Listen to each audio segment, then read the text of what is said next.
एक बार फिर से स्वागत है आपका मेरे इस YouTube चैनल में। जब महाभारत समाप्त हो चुकी थी तो पांचों पांडवों ने श्री कृष्ण से पूछा कि अगला आने वाला युग कलयुग कैसा होगा। श्री कृष्ण ने उस समय पांचों पांडवों से कहा था कि तुम जंगल में घूम कर आओ और तुम्हें जो भी चीजें दिखे उसका आकर वर्णन मेरे सामने करो। पांचों भाई वन में चले गए और वन में उन्होंने जो देखा उसे देखकर वो आश्चर्यचकित रह गए।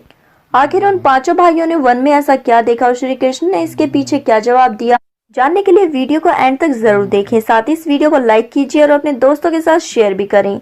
पहले भाई ने बताया कि उसने एक बड़ी से पक्षी को देखा जिसके पंखों पर वेदों की रचना लिखी हुई थी, लेकिन वो जानवरों का मांस खा रहा था।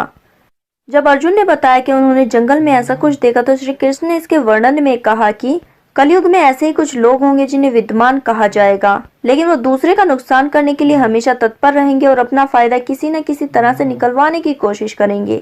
इसके बाद उन्होंने देखा कि एक बड़ा सा पर्वत गिरकर धरती पर आ रहा था और वो एक बड़े से वृक्ष से नहीं रुका, लेकिन आगे चलकर एक छोटे से पौधे ने उसे रोक दिया।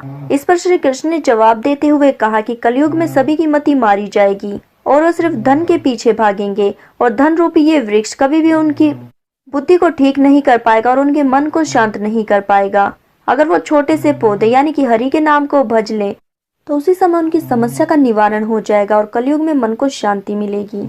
इसके बाद आगे चलकर भीम ने एक ऐसी गाय देखी जो अपने बच्चे को इस कदर चाट रही थी कि उसके जिस्म से रक्त बहने लगा, जिसे देखकर भीम हैरान हो गए और श्री कृष्ण जी से इसका अर्थ स्पष्ट करने को कहा।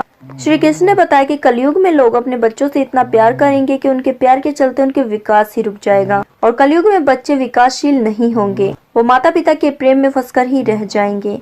अगर किसी और का पुत्र साधु बना तो उसके दर्शन करेंगे, लेकिन अगर खुद का पुत्र साधु बन जाता है तो बैठकर रोएंगे और निराश होंगे कि आखिर उनके पुत्र ने ऐसा क्यों किया।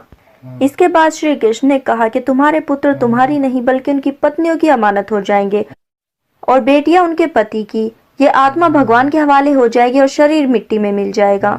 इसके बाद जंगल में उन्होंने 2 सूंड वाले हाथी को देखा। इससे श्री कृष्ण से स्पष्ट करवाना चाहा तो श्री कृष्ण ने कहा कलयुग में ऐसे ही दोगले लोग होंगे जिनके हाथ में सत्ता होंगी, वो कहेंगे कुछ और करेंगे कुछ और इसी तरह से वो मासूम लोगों का शोषण करेंगे। सहदेव ने देखा कि जंगल में बेहद सारे कुएं थे, इनमें से एक बीच का कुआं था और वो खाली था।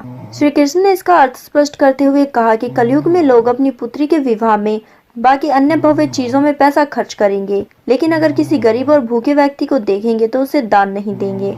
तो दोस्तों ये थी श्री कृष्ण जी की कुछ भविष्यवाणी जो लगभग सच हो चुकी हैं कलयुग में। अगर आप भी इस बात से सहमत है तो कमेंट बॉक्स में यस लिखकर जरूर बता दीजिए। साथ ही इस चैनल को सब्सक्राइब करें ताकि ऐसी ही और इंटरेस्टिंग न्यूज आपको मिल सके। अपना कीमती समय देने के लिए धन्यवाद।